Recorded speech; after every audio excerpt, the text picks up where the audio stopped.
What is your fear? Are you afraid of being embarrassed? Are you afraid of getting hurt? Are you afraid of dying? You know, to me, fear is based on making a decision that's going to take me into the unknown.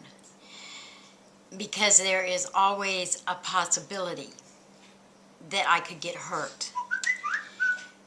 And no one wants to get hurt, really.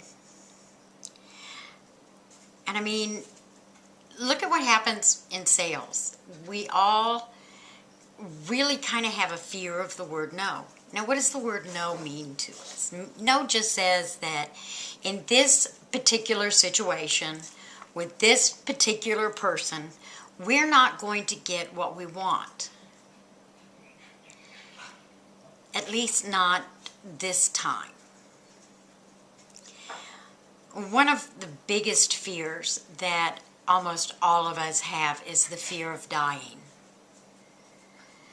And I always kind of like my brother's saying about it. He said, I'm really not afraid of dying, I'm just afraid of being dead. Because we don't know what happens after we die. Are we allowed to see what's going on earth? Are we going to remember the things that we did here? And there's really no way that we're ever going to know, because nobody has really ever come back to tell us what will happen. And all of this started because I started to read the book, The 50th Law. And in that book, the rapper 50 Cent is talking about the fact that he doesn't have any fears anymore. Because he said that years ago, and I can't remember the year, he was sitting in front of his house and he was shot 9 times. And the doctor said that if one of those bullets had been just 1/100 of an inch further into his body, he would have been dead. So he said that he had cheated his biggest fear. He had cheated death. And so now he was living in a free zone. So he went about doing his music in his way, because he said, you know, if I get a bad critique, I'm not afraid of it. It can't hurt me. If I should go out and something happen and I lose all my money and I end up living in the street, there's really nothing to be afraid of.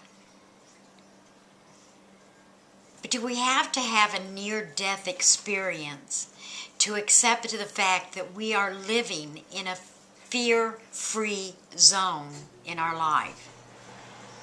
There's a story of a Buddhist master, and his student goes up to him and asks him why he is so wise about life and so accepting that life is the way that it is, and so accepting when someone passes away. And the master looked at the student and he said,